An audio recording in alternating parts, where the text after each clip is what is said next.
Hello. Hello. Hello. Hello. Hi guys, Tiffany here. Welcome to my quilting life.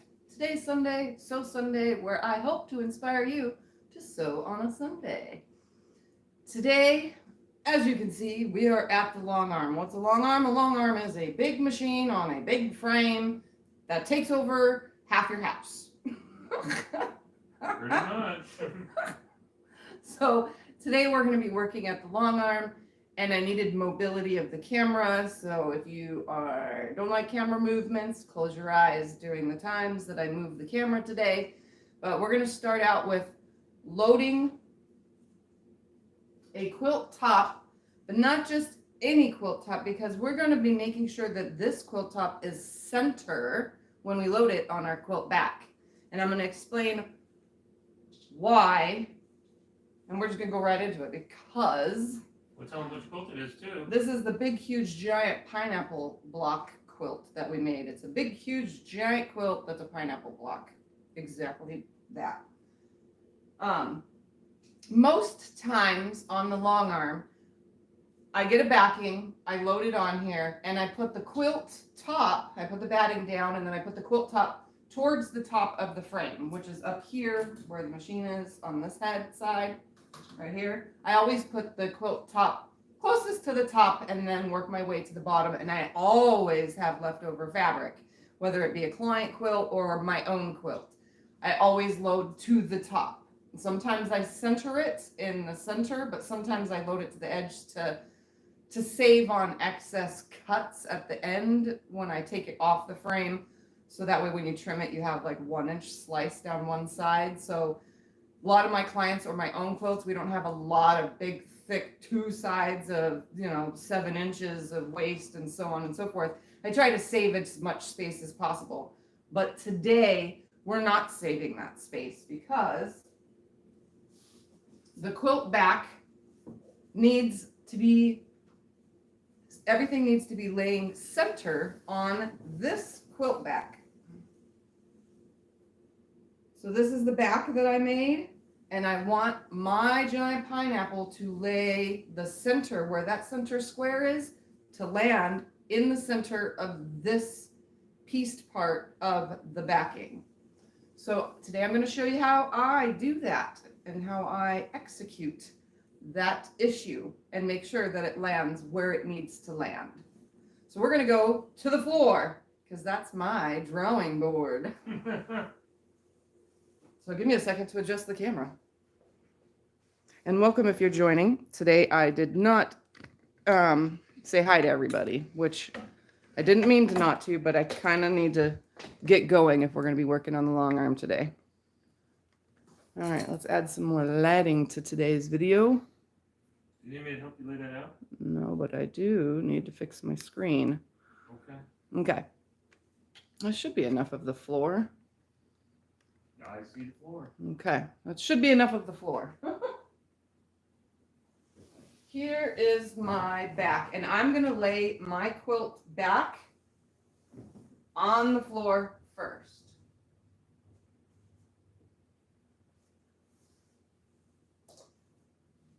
Nice and flat.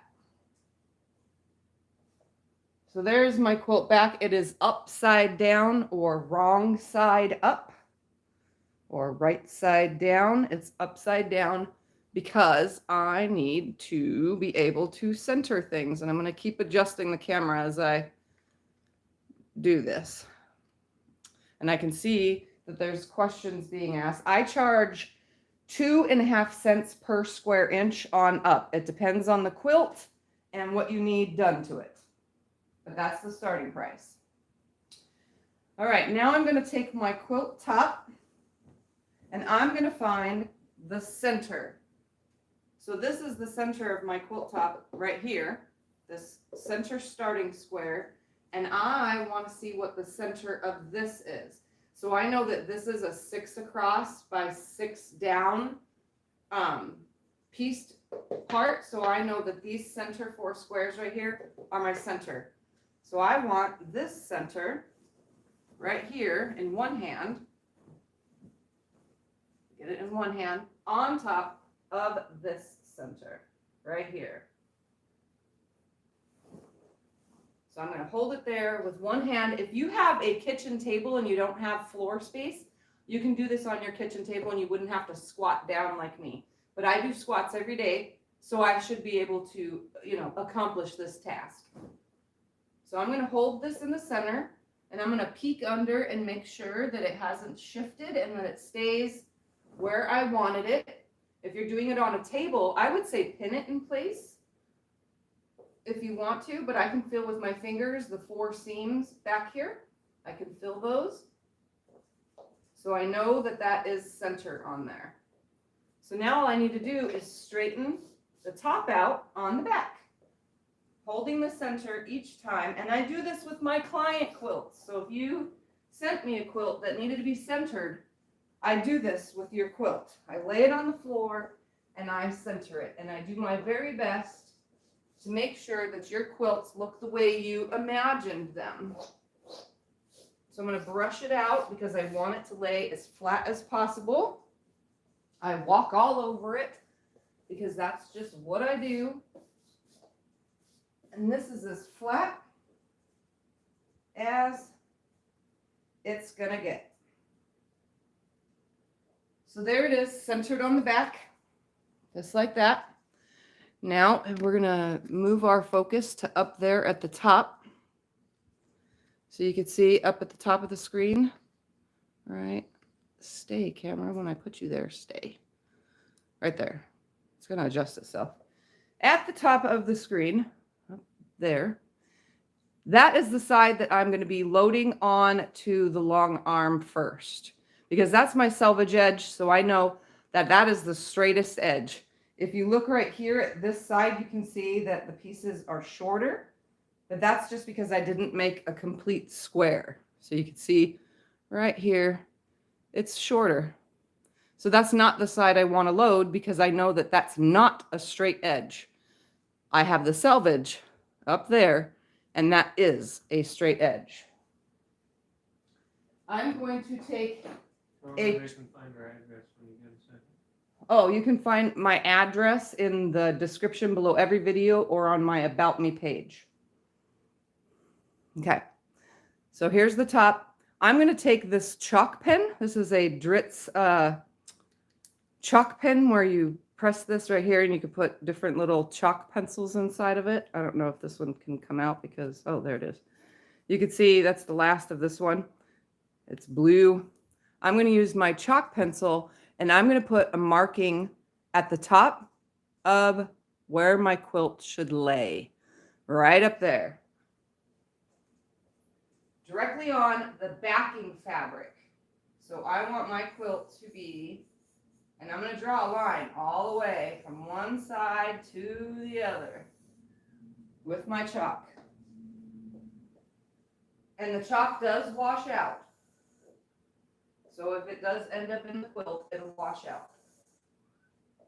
No Thumper stand, right? And Thumper's right here hanging out too. He's like, I don't want to be on video today. I told him he'd probably come on.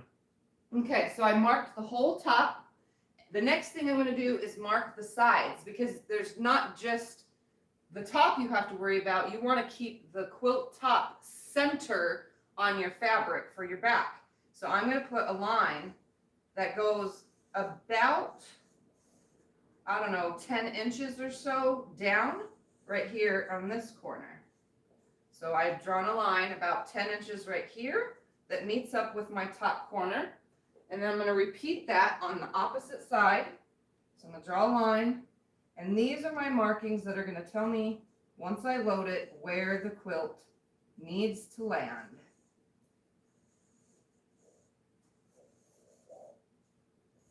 Just like that. So now I can remove the quilt top off of there, and you're going to see a chalk line that creates a square. See that chalk line? It's kind of pale. Come on. See right there. There's my chalk line. It goes all the way across the top. I'm not going to lose my chalk line. So now we're going to go to the long arm. That's how easy that is. And here we go. Camera's moving to a different spot right here. All right. Now you guys are probably wondering, why didn't I mark the batting? Good question. I don't need to mark the batting. Unless you're centering your quilt to free motion quilt and do this on a sit down machine, you don't need to mark the batting. The batting is going to line up on that line that you created for your quilt top. And today's batting of choice is an 80-20 mid-loft. So I'm going to go ahead, and the side that has my drawn line is going to go on that top side. My quilt top always loads with the wrong side up or right side facing down. So I'm just going to go ahead Can I help you load? and throw this over that way. No, I don't. Okay. Just like this. Straighten it out. And if you guys are curious about the machine I'm using today, this is a King Quilter Elite 2 Special Edition, and Scott can put a link in there. I already did. Okay. So did Kim. On a 12-foot frame. Kim is on it too. Thank you, Miss Kim. All right, so I'm straightening this out. I got my selvage running along this bottom bar, but I don't need it to yet because I need to make a burrito with this bottom bar. Because I'm using red snappers, which could also be found at SewingMachinesPlus. They are long red tubes that a case that goes over it snaps onto. And they are a lifesaver. I love these things. So now that I've made a burrito and lined my casing up right here on the bar for leverage, I'm going to put the back up here. Straighten everything out. It's hanging over the same amount on both sides, all the way down. I'm going to grab one of my casings, or the snapper part, and I'm going to put it on here and snap it on. No more pinning. I didn't like the days when I had to pin because I pinned myself more than the quilt.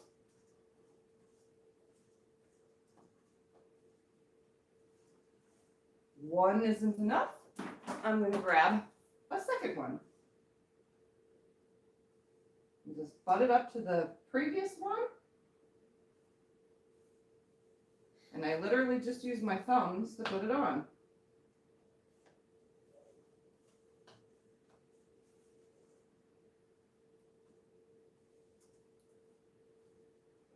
There, did not snap. There it goes. All right.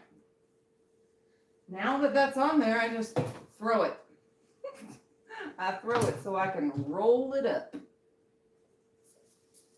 All right, Bumpy, you're gonna have to move. He's trying to help. He says, but Mama, I want to help. The next thing I do is I remove the quilt top bar because we're not tacking the quilt down top to a Maybe bar. that for you? Oh, goodness. So we're just gonna move that out of the way. I really never use that bar unless I absolutely have to keep a quilt super square, but it's rare that I need to keep a quilt top nice because most of them are square. While I roll my my back up, I pull all the loose threads off of it because I don't want to quilt those into the middle because this is a pink back and we don't want to see black threads underneath the quilt inside because you can see through them sometimes. If there's a black thread, you can see right away.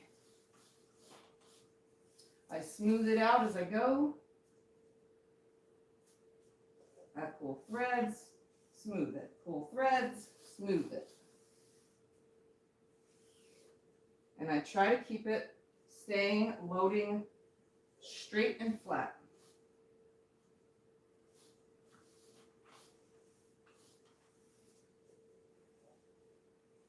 So it's like a back and forth motion.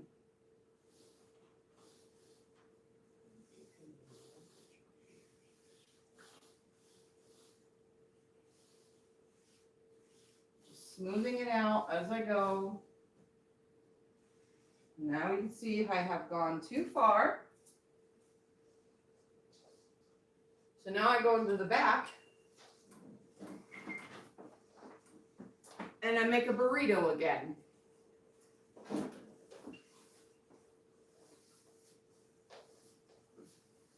Why did you choose the 12-foot frame?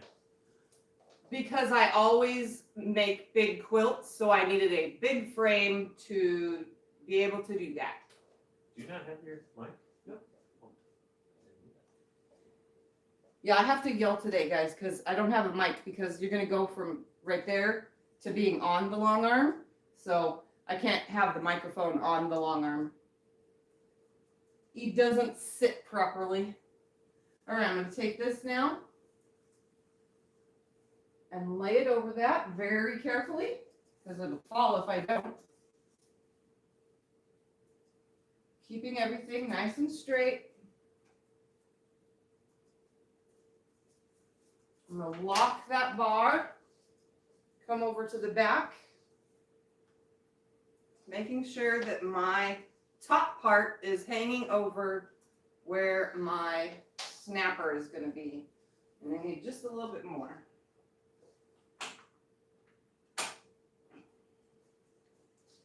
So I just unsnapped my little bar so that I can grab a little bit more of the back.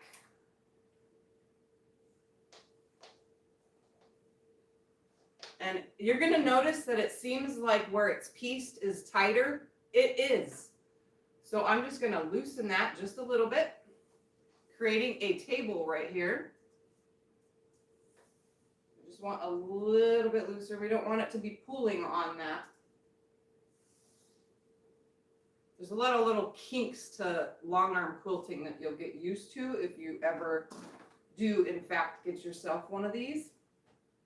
Any kind of long arm. You get all the different things that happen when you're loading, when you're quilting, all sorts of stuff. So I'm just putting my snappers on the back side, grabbing a second one, butting it up to the first one, keeping everything nice and flat.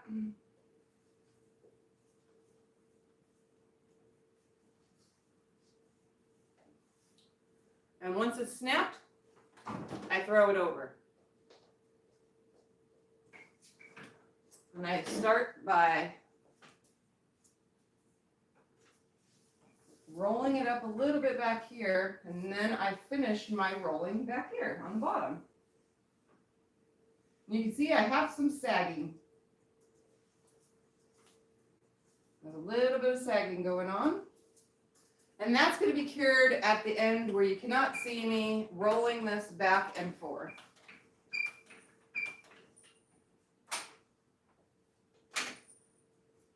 You can see it's kind of got a little bit of a pool right there.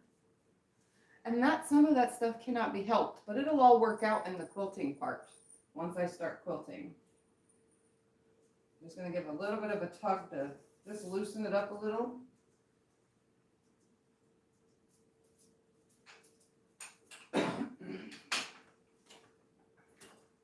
And then I'm going to line this up right about there. That way I can visualize that chalk line that I drew all the way across. So the next thing I need to do is find a nice straight edge to this batting. It's not always the edge that I cut. It's usually the edge that it came when it was rolled up.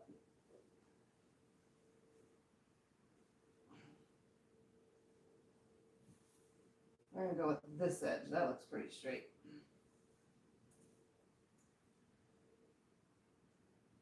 And now I'm going to line my batting on that line.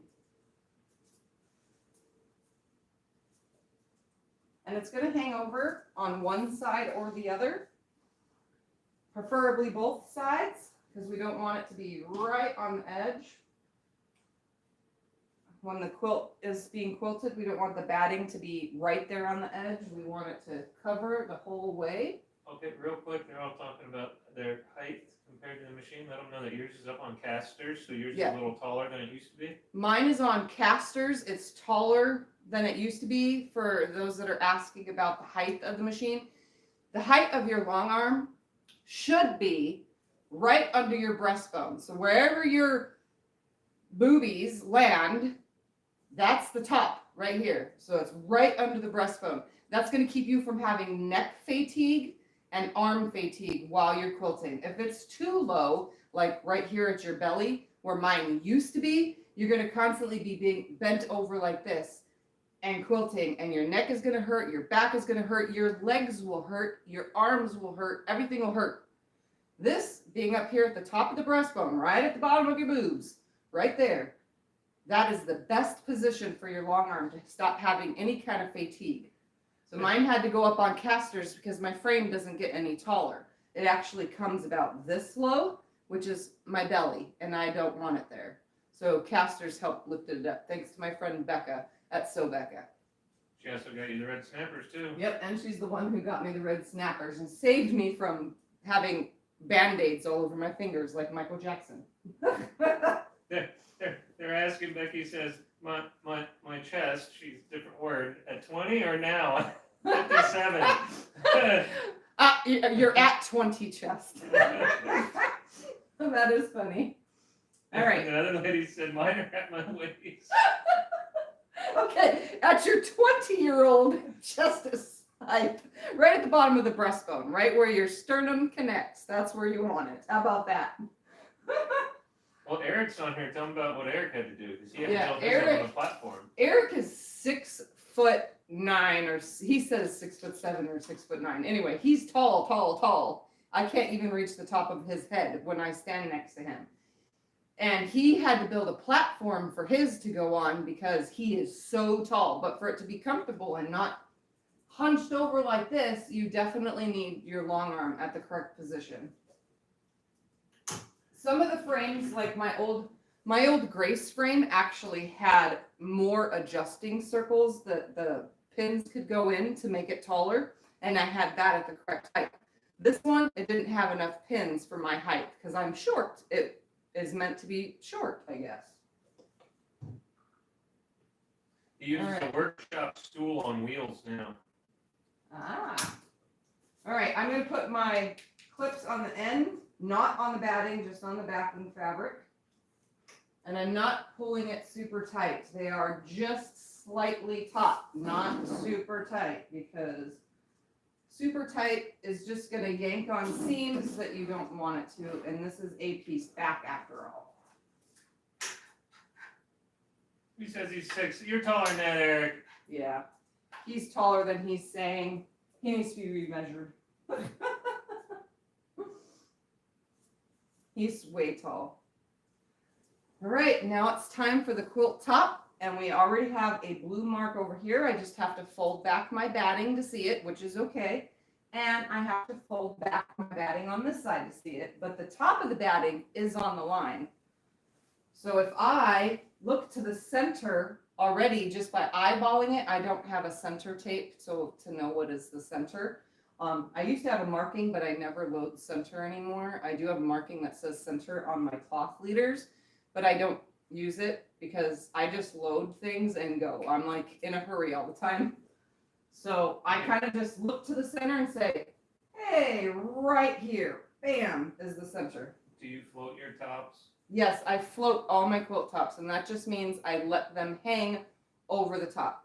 I never put them, I can't say never, because I do put them on the bar. I just don't often. So right now it's in half. I'm going to find my halfway mark for my line right here on that side. There it is. Line it on there. Open it up and make sure that it landed on the blue line on this side. And guess what? It did. So So I'm just going to line this up here on the quilt top. And I can handle this quilt top as much as I want because there's a basting stitch all the way around on the quilt top to prevent these seams from the piano keyboard from falling apart.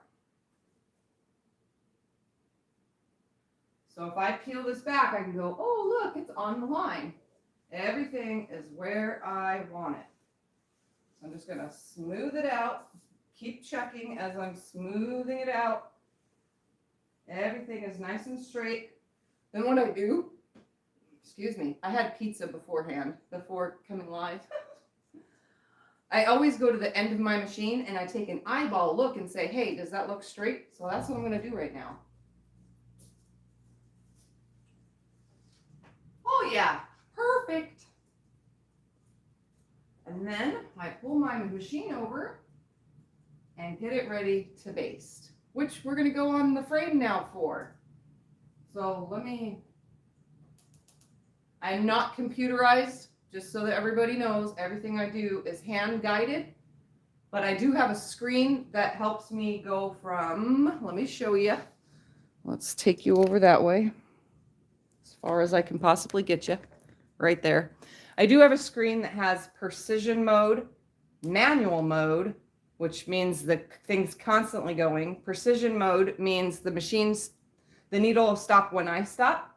Idle mode means the needle moves when I move, but it stays going at a certain percentage when I'm stopped. And basting, I can change all the way up to 4 inches down to a 1/2 inch. I always baste with a 1/2 inch basting stitch, and I typically stitch in precision mode at 10 stitches per inch. So we're gonna go into basting mode, and you guys are gonna come out of this frame, so it's gonna get really shaky, and you're gonna go into this mount. Does it help keep it square as well? Do that stay stitching or whatever?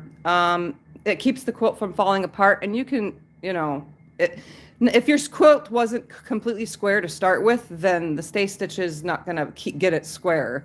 It's just gonna be a stitch that holds the edge from falling apart. Anyway, all right.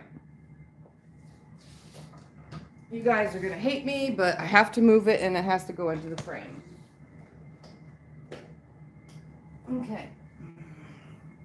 All right, here we go. We're gonna go for a ride, and you're getting flipped upside down, which will automatically adjust. There we go. Sliding you into the mount. And today's thread of choice is lilac. It's a glide thread. And we're also going to find something to white green with, because for some strange reason, it looks a little fuzzy. Sorry about this.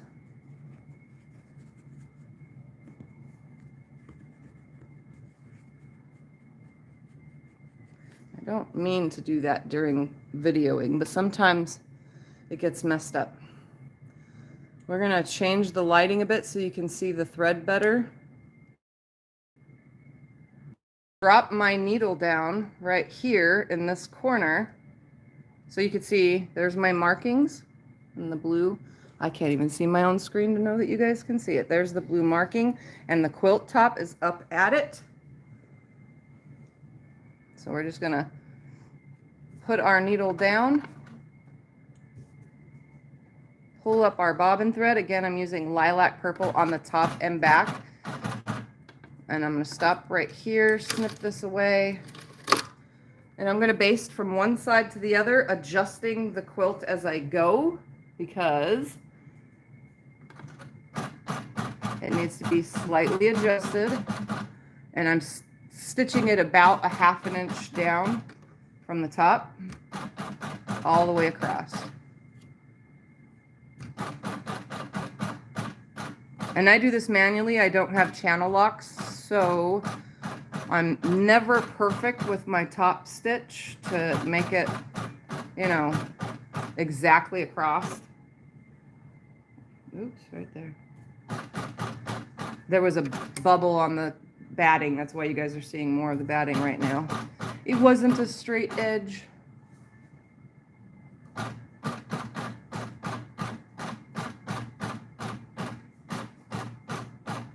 And you can see how it likes to adjust itself as I'm stitching it on here. Everybody's quilt does this. It's not just pieced borders that do this. Every quilt will adjust, even if you have channel locks. I'm gonna stop this right here and look, and there's my blue line. Can you see that? My quilt edge stopped at the edge of that blue line. So it didn't adjust very far.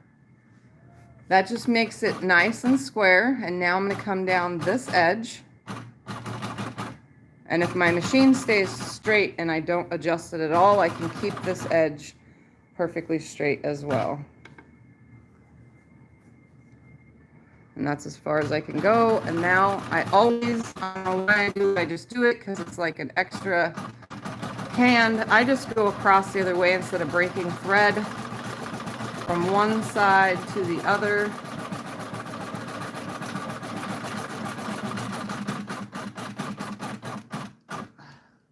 Doesn't like being on a cord. And then I'm going to go down this side. Oh, and just so that you guys can see, my blue line right here and my quilt top are exactly on top of each other. There's my finger at the blue line. So this side is also square. That is why I draw the lines on the sides as well as the top. It helps center everything perfectly. And then I don't have to worry about it not landing where I intended it to. The next thing I'm going to do is I'm going to adjust the quilt top on the frame real quick. Not the top, but the whole thing. Did you hear me? They like the pink nails. Oh, I'm going to come right to there. Because I had the quilt top, I had more space up here. I did that so that I can see my lines better. But now that everything is on here, I put the machine head all the way back as far as it'll go, but gave myself about ½ an inch of leeway for the quilting.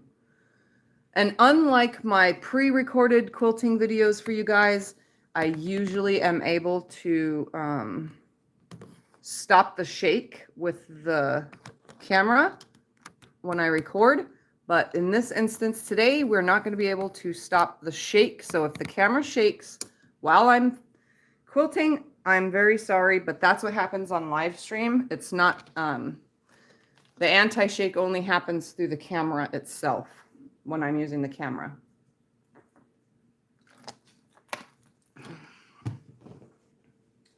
All right. I will be quilting since this is all ballet fabric.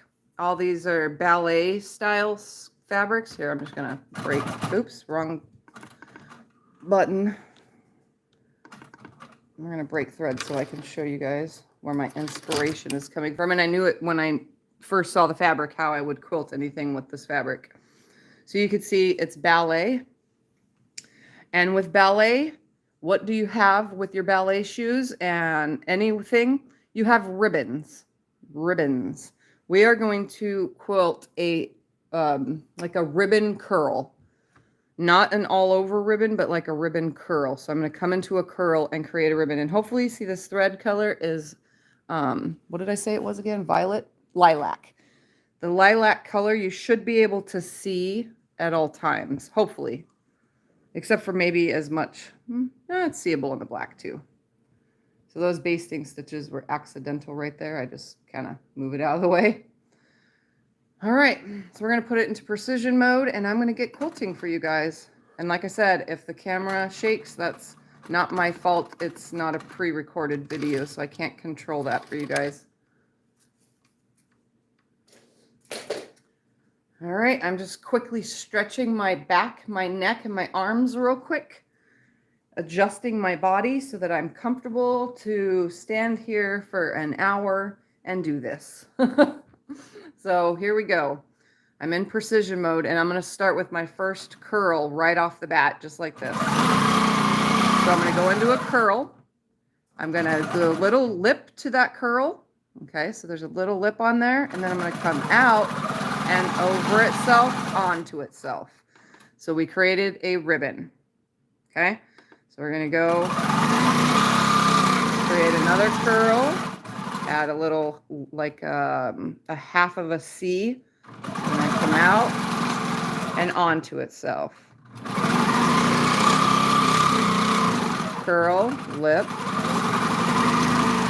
curly ribbons.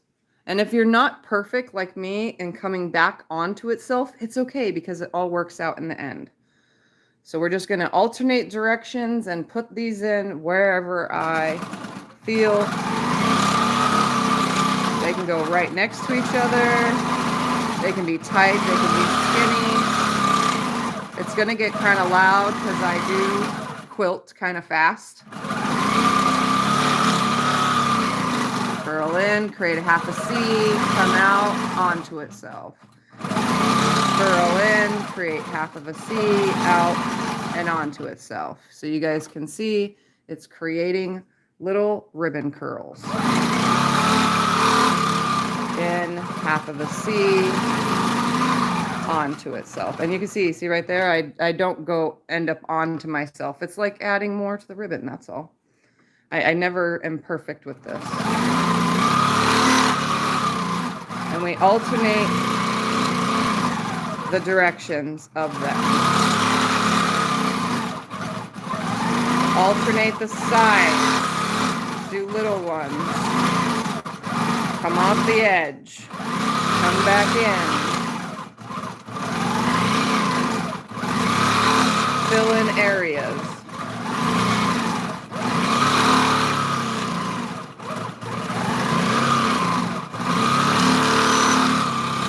And I'm doing all this freehand.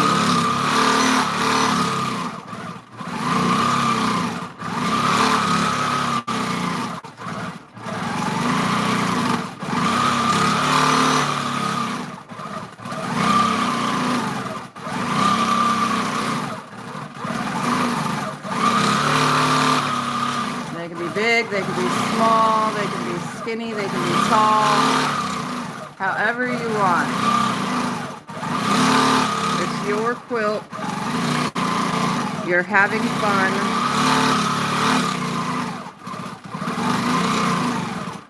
So I'm going to stop right here, and because I've been asked several times, we're going to actually quilt this whole row, this whole pass on this mount, and then the next pass, I'm going to put it back on the other mount. Because people have asked, they want to see my hand movements and the way I'm moving my body while I quilt. So we're going to do this pass first. I'm just letting you know on the machine so you'll get all the shakiness, and then we'll go back to the other mount so that you guys can see how I move my body when I'm quilting. Because I forgot just now, that reminded me that some of you have asked to see what it's like when I quilt a quilt. And when I hold my hand here, that's because I'm making sure that the quilt doesn't shake too much for you guys. Or else it bounces a lot.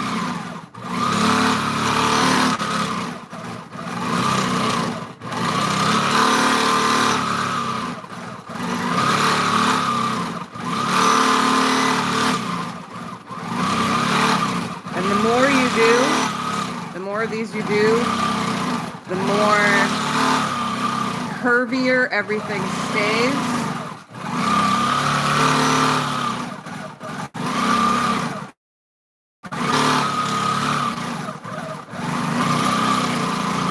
You can come back as far as you need. And if it beeps, that's because I'm going faster than my stitch regulator.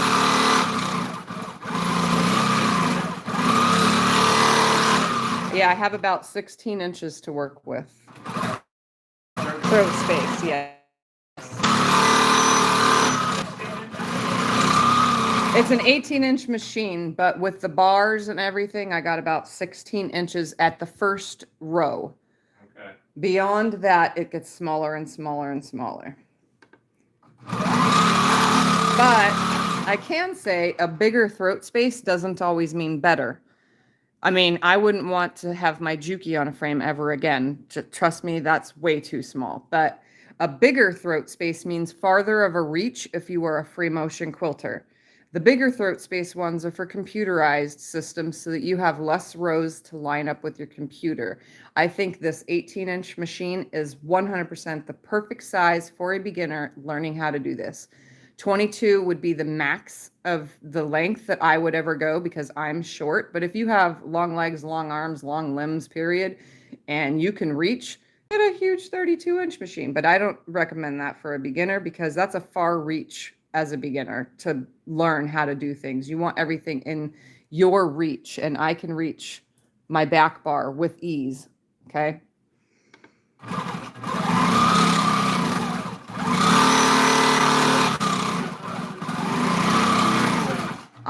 This is regulated. I do quilt in constant speeds sometimes, but not designs like this because I want it to stay consistent throughout, and I quilt too fast to not be consistent.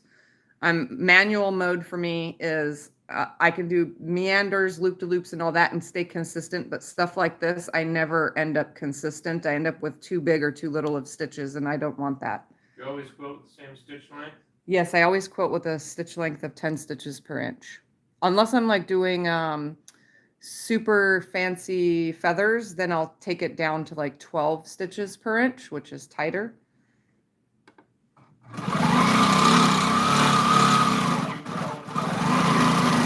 I am not a drawer. I don't draw on paper very well.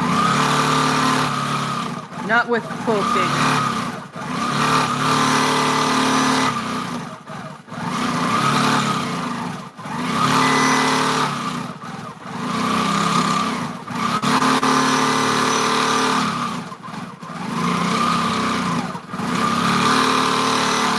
And I'm going in an up and down motion, so I'm kind of going catty corner across the quilt from the top to the bottom, from the top to the bottom.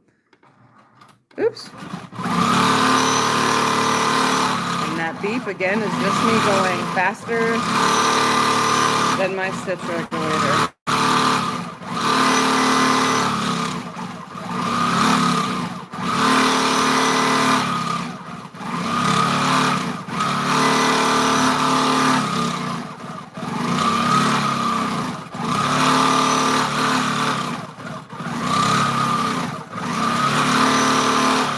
That one I didn't touch at all. I'm not going to worry, I'm just going to leave it.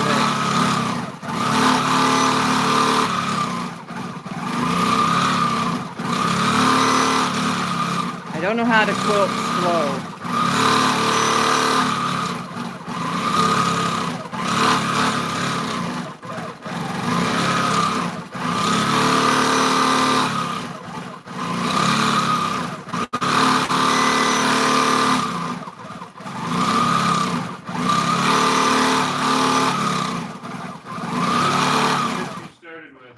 The first stitch I started with was loop-de-loops. That's the easiest one to do. And I still do it quite often when I can't think of something to quilt. That sits on a table is for sale for $700. Would you purchase something like that for a first-time quilter? For a cutie frame sitting on a table? Yeah. That you can take and put away if you need? No, I wouldn't recommend that. I don't like that. I just told my mom this earlier. I think those machines, and this could be different for everyone, but I honestly think putting your domestic home machine on one of those cutie frames or the Brother Little frames or whatever brand frames on a little table frame, you're going to be frustrated and irritated. It is a gimmick to get you to absolutely hate sewing or quilting on that little tiny dinky little tiny. You won't even have this much space. I'm telling you guys, you won't have that much space on there. Plus you have to constantly unhook and hook it because it's only what, 4 foot? I don't even think it's 4 foot. They're small. You're constantly unhooking and hooking and unhooking and hooking constantly. It's a gimmick to get you to toss that after purchasing it and get a long arm. That's all it is. So if you're going to buy a machine and you're dedicated to quilter and you want to quilt, buy a long arm. It's just what it is. You can get a Moxie right now, Erickson. It's like $3,200 or something like that. And you spend $1,000 for the cutie frames on their own. So, I mean, save up another $2,000 and get the Moxie. That's just my own personal opinion. Don't get mad at me for saying that, guys, but I just don't think those are great. That is just frustration for me. And I actually have 2 clients that have the little cutie frames, and they don't even use them. They still send me their their quilts to be long armed. Sometimes how I know what design to quilt, the fabric will tell me. Sometimes I get an idea in my head and I decide to do it. This case right here, this quilt, the fabric told me what to do.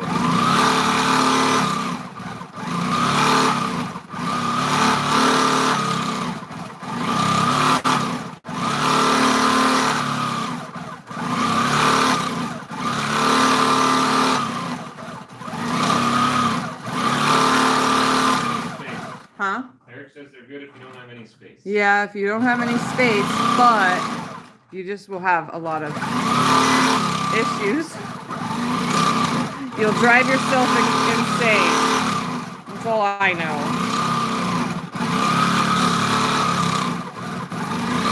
I drove myself insane having my Juki on a 10-foot frame. Because all I had was, again, less than 3 jelly roll strips of space to quilt. Literally, it's not worth it.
And yes, I'm at the very end, so I'm trying to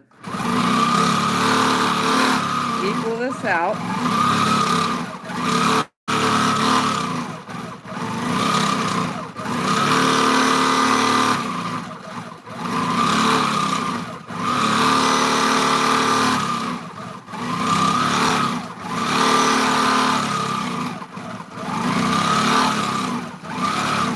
And just like that, pass number 1 is done. So I'm gonna. Do you ever go into the batting a bit? No, I never really quilt off into the batting because I am a no waster. So all this I save. So I come right up to the edge, and then that way I have a full, big, huge, almost 4.5-inch chunk of fabric for my scrap pile. All right, you guys are going to get moved now to the frame. I'm not going to, you're going to get moved to the other mount. I'm not going to, what is the word for it that I'm looking for? Advance the quilt until you guys see how I do that. So we're going to come out of here. The camera is going to move. And you guys are now going to watch how I move my body. So we're going to go under here, around this, out to here, and back into this frame. Do you ever cut the backing down and just make the binding with it? Yep, I have bound quilts with the backing before. I think this will be the best position. I can move it around. Well, I want them to see my body. and how I move the You want machine. me to move it? And so that I don't get in trouble, guess who's on TV, guys? I can't get copyrighted for having something else on TV besides myself. I already went through that. I pulled. All right, guys, so I'm going to advance the frame by unhooking my clips on the sides. And Why are you only supposed to go left to right? I can go left to right and right to left all I want, but straight. Something about long arm quilting, it's like backward stitching. It doesn't like to go from right to left with straight lines very well. It breaks thread quite often, or it'll tangle, and that's because the foot on this one is on the left side. So that means it wants to go left to right. That's like the natural movement, like any other sewing machine. Everything comes from the front, and you sew like this, which means you're sewing like this, see? So that's what I've learned over the years, is the machine just naturally wants to go from left to right. So I'm at the end of the frame. I'm going to roll it up about right here. Teresa said it stitches better going left to right. Yes, it always stitches better going left to right. I'm going to adjust my batting. I'm going to smooth out wrinkles, because this is how I do this when I do anything.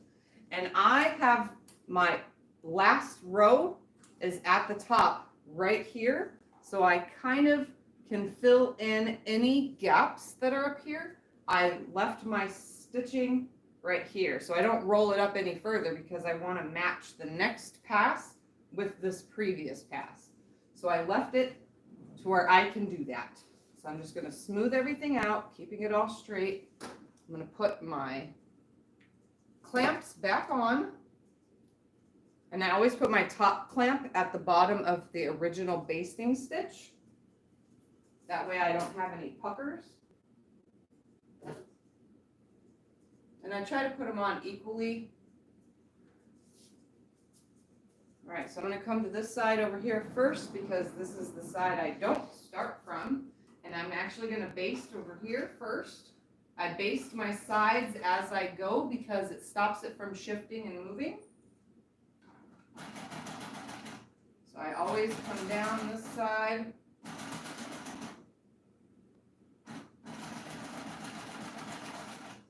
Selena says you should do a show and tell about your tattoos and the stories behind them.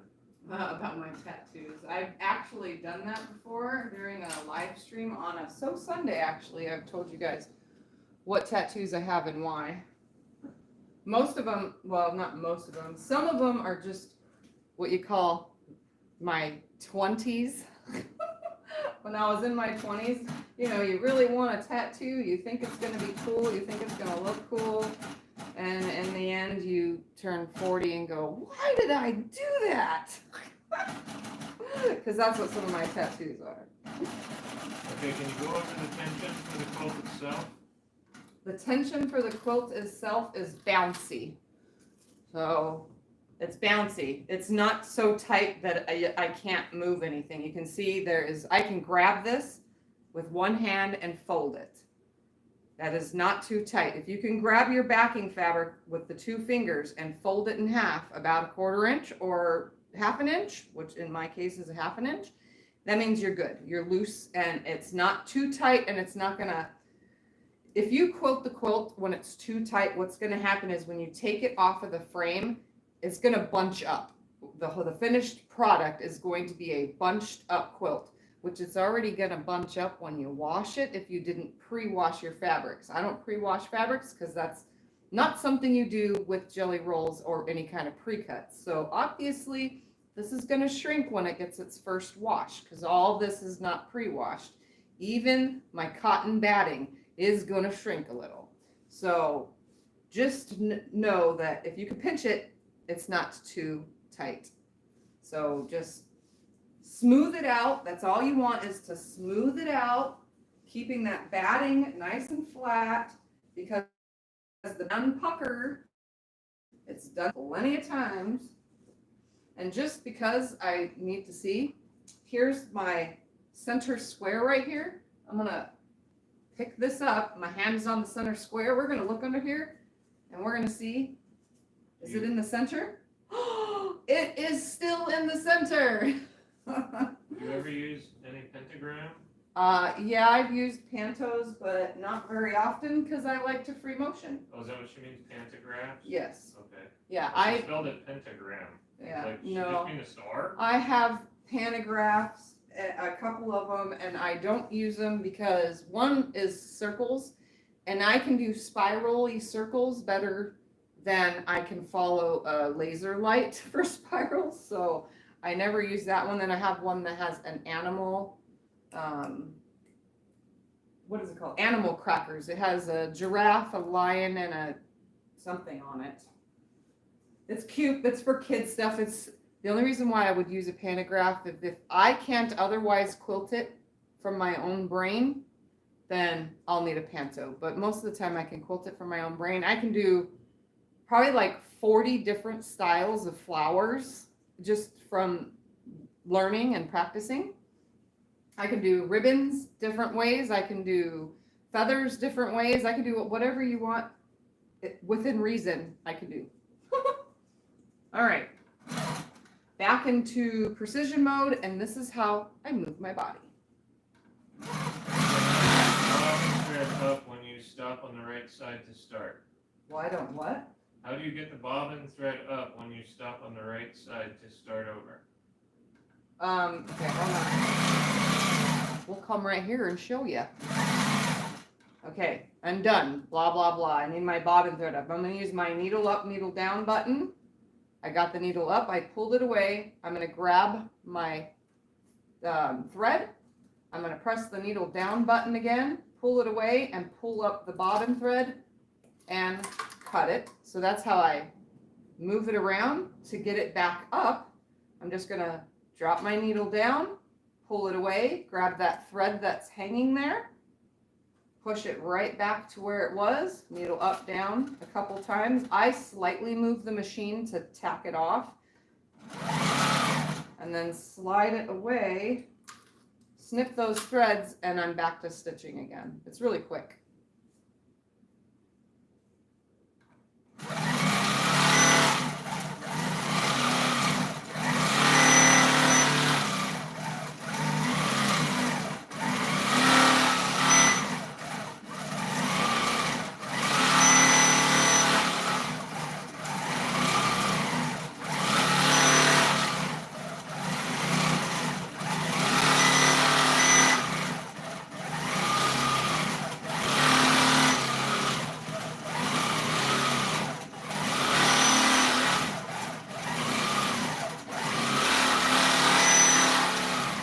You can see my form. It's really hard to adjust. I'm making little boo-boos trying to show you guys this. But you can see that I'm standing up straight. The only thing that's bent is my neck is slightly bent because I'm looking down. And in that case, you can still turn your head up and hold it up. My hands are close to my body. My elbows aren't fully extended. Everything is nice. You can see I only quilt with one hand. I cannot quilt for the life of me with two hands. I always mess up. But I try to keep my thumb next to my button in case I absolutely have to turn it off real quick, which is like right now. But my form is nice and upright. I don't have to sit and do this. So you can see that's going to be super savior on my back. And obviously, I do go faster than my machine.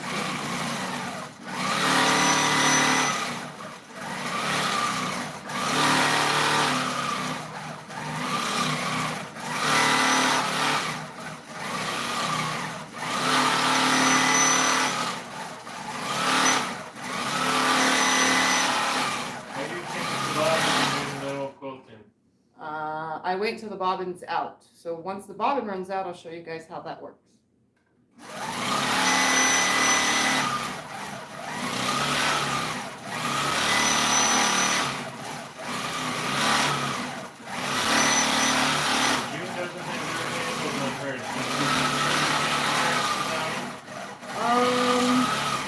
You definitely need rear handles to do your pantos because you're doing it from the back.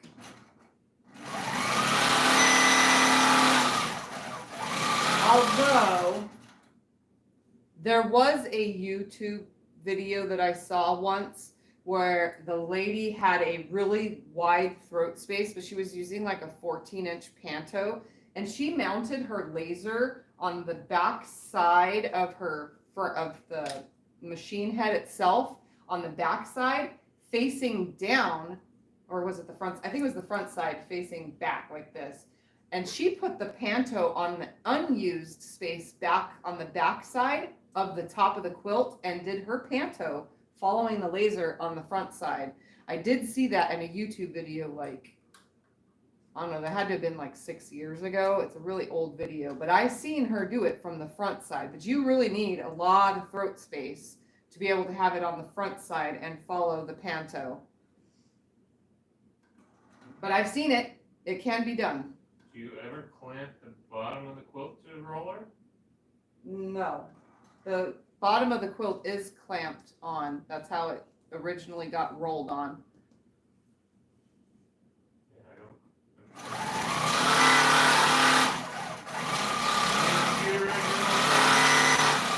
What? Can you computerize your Longarm? This Longarm can be computerized for an additional $10,000, which I don't have, nor do I have the money right now for a payment plan.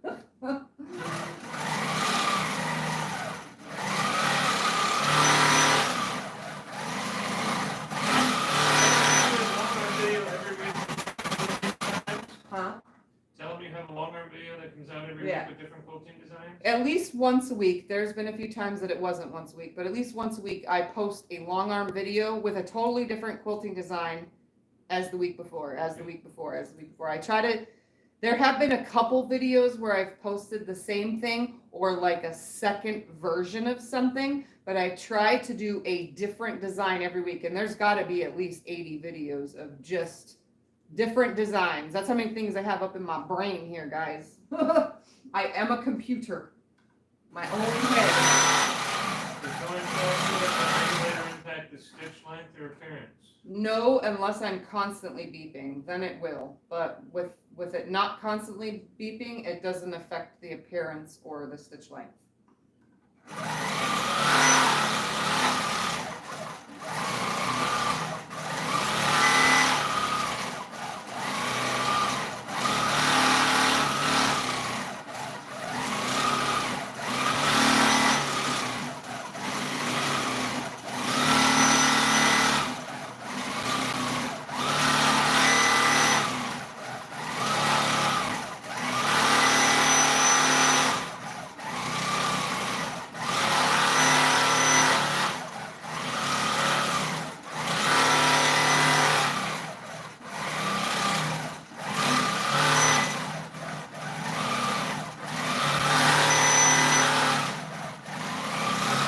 You guys can see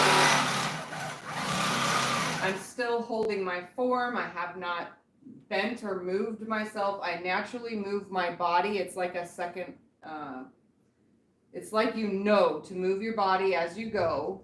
You know, it's quite easy to not get all hunched over and bent funny. And if you feel any pain starting or whatever, stop, do some squats, twist your body, do some arm lifts, move your shoulders. Just get yourself used to doing it. Because I know my first few tries when I originally started doing this, I did get quilting fatigue. So it's all about posture and holding your neck correctly and so on and so forth for a better result with quilting. Floating the quilt top. What? What are the benefits of floating the quilt top? The benefits are I don't have to wrestle putting it on the bar. I float them because I don't want to pin them to the bar. That's it. The only, it just allows me to get in underneath. So here's an example. Say this was white fabric, and there you can see through the white fabric is a nice big black chunk of black thread. You can reach your hand under here and grab it out because it's not tacked down. If it was tacked down to the bar, you'd have to loosen it and then squeeze your hand in past your basting stitches. It's just a hassle. Plus it takes too much time. I'm all about getting it done. Do you have any tips for someone that can't use their dominant hand well, has to use their other hand? Learn, practice. That's the tip for using a different hand is practice. I do have a video quilting left-handed and blindfolded. Yes, Check that one out.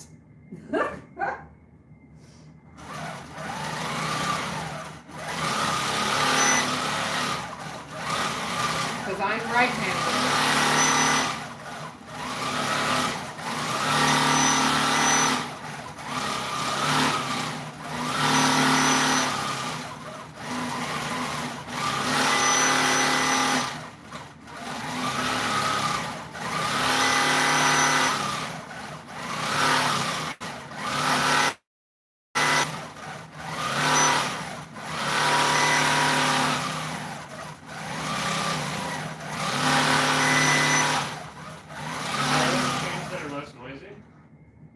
No. Every single machine that I've ever played on, which is almost every single brand now, they're all loud.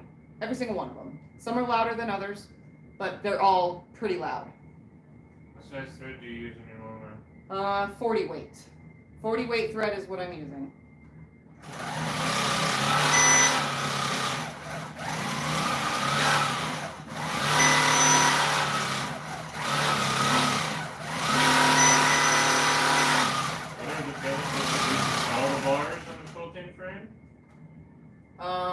Just keeping it flat and tacked down and nothing hanging for you to step on, I guess. That would be the only benefit to having all the bars being used.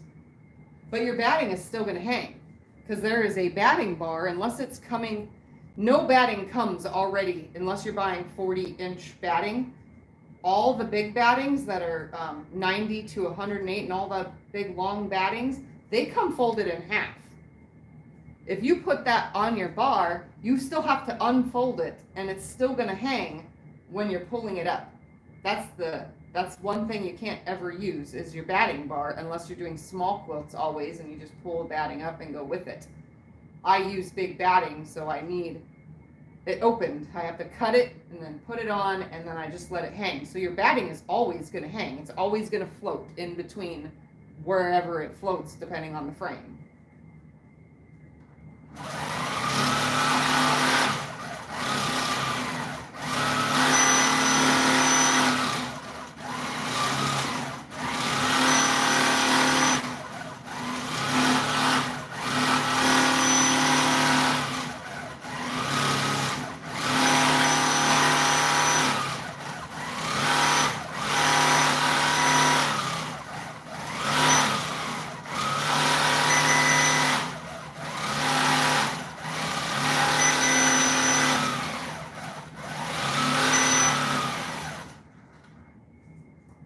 Any questions? Trying to type them.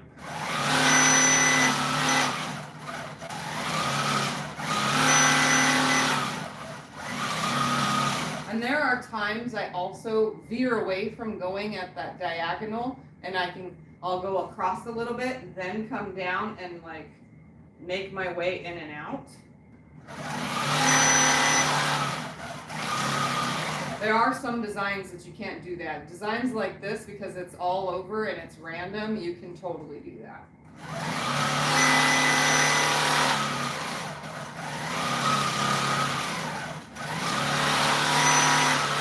Is Zen Doodle the same as Quilting Free Motion? Is what? Zen Doodle? Zen Doodle? I don't know what that is. Z-E-N Doodle. I don't know what that is, but we're out of bobbin, so let's do that. So when I run out of bobbin, I usually just slide the long arm over to the side. I pull my little clip because my bobbin case is exactly where any bobbin case would be, except I can reach it and it's not on like the top, it's on the bottom. I'm gonna pull it out, drop the bobbin out of it. I keep a bunch of rolled bobbins next to me. I use my mouth to blow out any dust, which it's not a lot because this is virtually dustless. I say virtually because, well, you can't see it. So it's almost like it's not there. I'm holding my bobbin case in my left hand. This is how I do it. And then I have my bobbin in my right hand with my coming out to the right. I'm going to place it in there. And I've showed you guys this, but we're going to come up close. No, let's take it back out so you guys can see one more time. My thread comes out to the right. It's hard to see the thread because it doesn't focus that well. Bobbin case left hand, always with the opening facing me. I stick it in the hole, and then it comes through this first slot. Focus, focus, focus. And focusing. Oh, it's not going to focus. See, there's a slot right there. If I come away, you guys can see it. So there's a slot, and then I go up into this little hole right there. And if I go like this and block the whole camera, you can see it. Yay. So it goes into that slot and up into that hole. And then I stick it in my hand like this and go, oh, it lifts it up in my hand, but it doesn't lift it out of my hand. That means it is good tension. I flop it around, and without even looking, I just snap it in the hole. And then I just go back to where I was. Explain, you use your non-dominant hand to hold down the quilt. You use your dominant hand to move it on the hand. On your non-dominant hand, you kind of put on the quilt to keep it smooth, right? Yep. Yes. Yeah. I hold my I don't think they're understanding. left hand to keep it from vibrating. Okay. I don't know about all long arms because I haven't used them long enough periods of time to see this happen, because it's usually at quilt shows that I play with them. But I know with this one and my last frame, when I'm on here quilting, the quilt top will vibrate like this. I don't know if you can see what I'm doing here, causing this vibration. That vibration screws with my eyeballs like nothing else. Because I have no peripheral vision, so trying to keep my central vision focused is really hard for me. Unless I'm wearing glasses, then I can focus a little bit better, but I cannot focus my frontal vision as well as most people. So when that's vibrating like that, and I don't hold my hands and I'm just up here, that quilt vibrating, I end up not able to see the needle. I end up not able to see the foot. I can't see the fabric. It just totally blurs out my eyes. So if I hold my hand on it, it stops the quilt from vibrating. And when I was, let's see, it was an APQS I was playing with, I think. That one vibrated, but they only had a little tiny sample thing hooked on there. I think it was just like the, piece of fabric, selvage to selvage, loaded on there. Just that one little piece, and it still vibrated. So I'm pretty sure all of them do. I've watched Gamble machines, the computerized thing doing it, and that quilt top shakes while the computer is using it too. So I'm pretty sure they all do, but I don't know for 100% for a fact, but I know from experience that this one does, and it screws with my eyeballs. So I always hold my non-dominant hand down to keep it flat and keep the bouncing to a minimum. So I always come back, and I'm about an inch above where I last ran out of stitches, and then I pulled my bobbin thread up, and I'm tacking it down right here, and then I'm going to try to stitch on that previous line that I ran out on. And there, it's like I never even added my thread. And if you guys want to see that, look up other videos where I'm always on the frame showing you, because I don't want to do it again.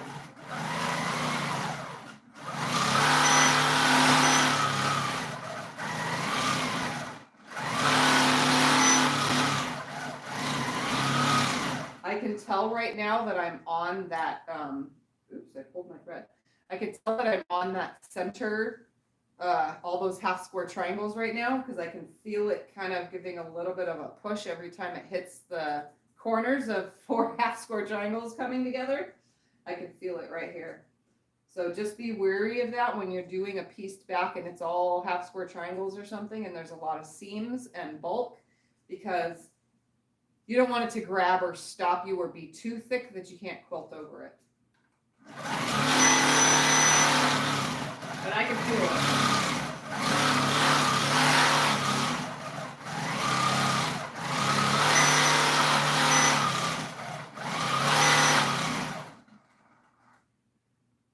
But,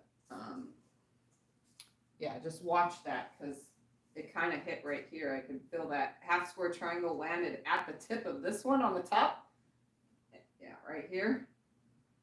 And it kind of pushed my machine head over a little. But that happens also on long arm quilting when you come up to a lot of seams. If you're quilting a quilt that has a ton of seams or really thick seams, they make this foot right here. I call it the spoon foot, but it's actually the glide foot too. And it's just a piece of plastic. It's an expensive piece of plastic. It's an expensive piece of plastic that we try not to break. This is the glide foot too. This foot is the best foot. And I know other machines have a spoon foot. They call them the spoon foots. So this is the best foot for going over tons and tons of seams because this one glides right over it. So if you're going to be quilting a quilt that has half square triangle bonanza and pinwheels like crazy, that's the best foot to use.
Not all machines, obviously, I can adjust these handles. Not all machines have a camera mount on them.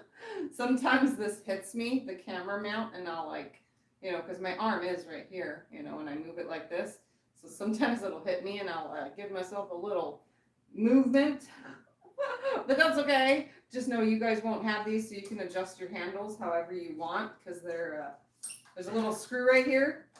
So you can micro quilt. You know, and I can adjust it to turn sideways like this and micro quilt right down here, or I can have it. Are you precision or cruise? I'm in precision. Or you can put it way up high like this and have both your hands up here really high, but I prefer mine about right here, right there.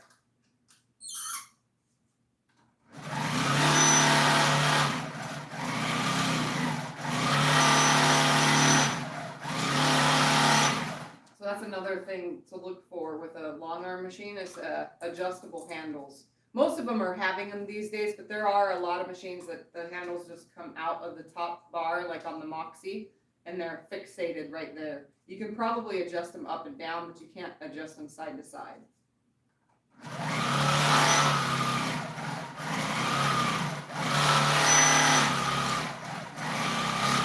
Since I had carpal tunnel, I try to like be very weary about letting my wrist get bad again.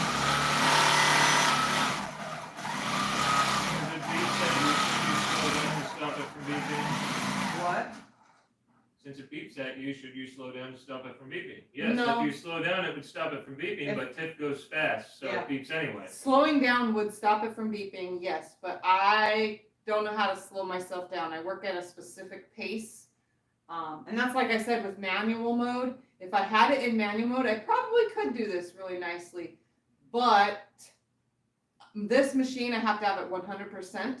And so I still go faster than it, and I end up with really wide stitches. So I could slow down, but I don't know. I physically can't do it, my body. So yes, you could go slow. Have you ever made a Hawaiian quilt? I've made Hawaiian blocks, but I've never done anything with them. So I have not made a full Hawaiian quilt.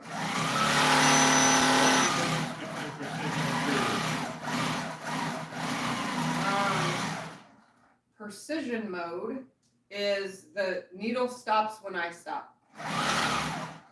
So the needle stops when I stop. Idle mode on my machine, when I stop, my needle is still going up and down.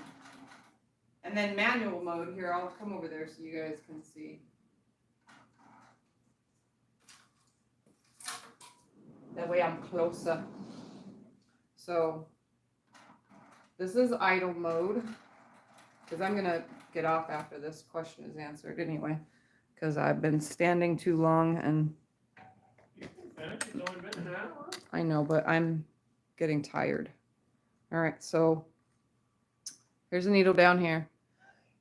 Idle mode. See, when I'm not moving, the needle's moving, and then it goes faster when I move it. So that's idle. It means at a certain percentage, I have it at 10%, so that when you come into a curve, if that is on, when you come into a curve, you get a nice sharp point, and then you come out of it. Now, I could be using it for this one, but I don't ever bother because I just don't want to. I'm lazy. I'm a lazy quilter, guys. When I do client quilts, I'll obviously use that if I'm doing a design that needs points and precision. Precision mode is when I turn the machine on, when I move it, it moves. But when I stop, it's stopped. So it's stopped. No matter what position the needle is, it's stopped. Then when I turn it off, it obviously goes down. Basting mode, again, is every half inch. It takes a stitch, so they're very separated. And manual mode, as soon as I press this and turn it on, you're going to see it's going to go so super fast. You need to know exactly what you're quilting in manual mode and stay in that position, because if you don't, you're going to have, if you don't stay at the consistent movement, you're going to have really big stitches, really tiny stitches. And I know from personal experience, those really tiny stitches are 100% hassle to pick out. So that's why I don't really use manual mode as much, but that is what manual mode looks like.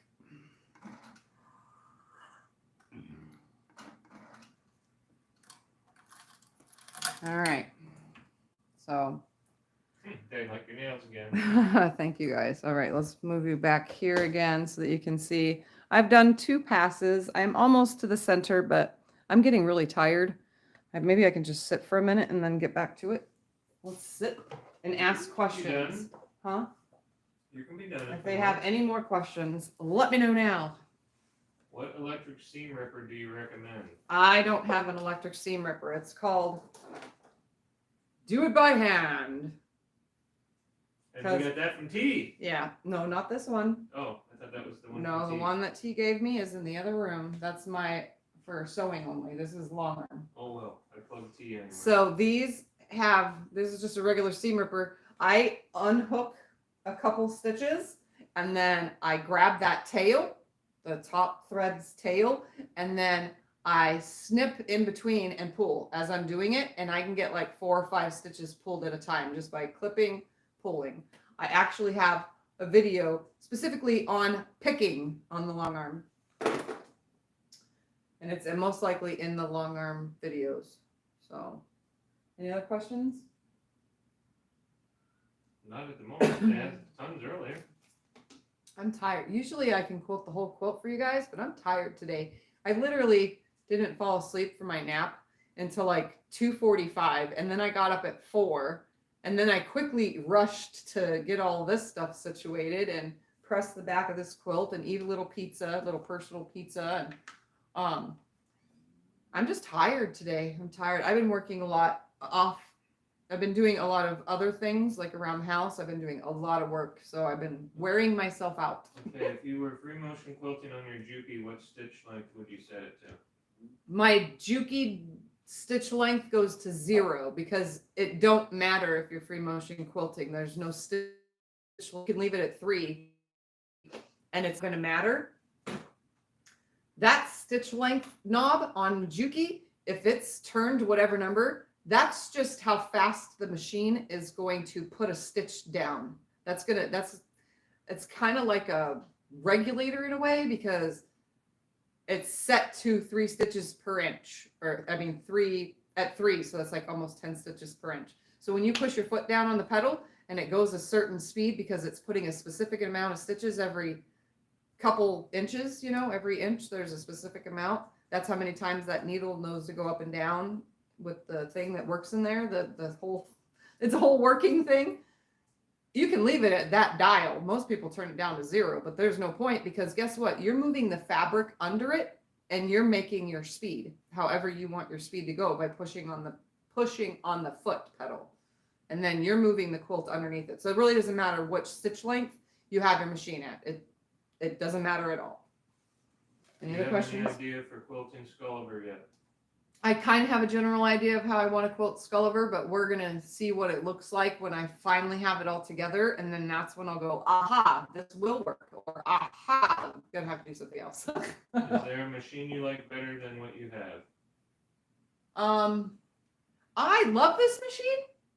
Don't get me wrong. I love it, love it, love it. I don't rarely have problems with it. It's a self-contained unit. All I have to do is dust it out. I clean it often. The only thing I don't like it is loud. But like I said, most machines are loud. So and I've only played with other machines. I've played with the Amara, like the one that Becca has, a bazillion times, because that was the machine I really, really wanted to start with, or the Forte, the Handy Quilter Forte, which is the 24-inch one. I really wanted one of those, but our budget could not afford one of those. We could have made it work, because a used one would have cost the same as this cost originally. But I could have made it work. But it just wouldn't work out at the time because of our finances. So, but I really wanted those ones. The Amara is a little bit quieter, but I don't know. It worked out with this one. I mean, I don't think there's any other machine that's going to be super quiet and stealth mode. If it had a stealth mode, that'd be great. But they don't. How long did you wait for him to send Sculliver? I got my Sculliver like in 3 days. They said it's being shipped, and then 3 days later it was here. If your free motion option on a domestic, do you use oval hole plate, or can you use single small hole? You can use your single foot plate if you have a single foot plate for your domestic. Yes. For free motion quilting, that was the question. Anything else? I think that was everything. Tell me if I missed your question, re-ask. If Scott missed asking me your question, then re-ask real quick, because I'm ready to stop. So it's going faster than I can keep up. So. It's going faster than he can keep up, and I'm not looking at the chat because I have the camera on the opposite side today. Well, it's good. By the time I type them the answer for the ones that I do know, there's a zillion, and I read every single one, and it's just them saying hi or Okay. So then there's like 10 more questions. Well, if nobody has anything else, I'm going to go ahead and get off of here early today. I think I just need to lay down. I think that's just all I need today, is to lay down and relax, put my feet up and watch a movie or something, because I'm just really tired. So, and if you didn't know, I have MS, and it kind of screws with me on some days. And today was just one of those days. Lady asked earlier if you get aches and pains, and I said, you have MS, so yeah. you get lots of them. Yeah, I have multiple sclerosis, if you guys didn't know what MS is. And I also have arthritis, and guess what? It's getting colder outside, so it's affecting me. I think it's just the season change and everything is just, and the fact that I'm doing a lot of work around the house is making me really tired, so. Do you all right, guys. That heavy sole plate for free motion quilting for the Juki? The Juki, the plate comes on that machine. That's the machine the plate that it comes with. Leave it on there. That's the one you do everything with. Don't change it out. All All right, guys. Well, I thank you for hanging out and watching how my posture is with my quilting. That's pretty much how I quilt when I do anybody and everybody's quilt, including my own. So when you send me quilts, that's how it works. I stand pretty nicely, and then you obviously saw the quilting design. So it's just a hook, and then you make a half of a C and then swirl back out of it. It's really easy to do ribbons, the ribbon curl like this. Lining up the backing, as you saw, easy peasy. You can do that on a table. You can do that in your room by pinning the centers together real quick and then shake it out on a bed or something and then flatten it out and then mark it. However you can figure out how to do it, it is really easy to center a back to a top. So that way everything lines up where you want it to land. So anyways, have a good night, everybody. Lots of love. Bye. Should I turn it? I can turn it off. Okay. You could press the button. Yeah, I'm right here. Sit right here and smile. I'm right here. Just say goodbye. Goodbye.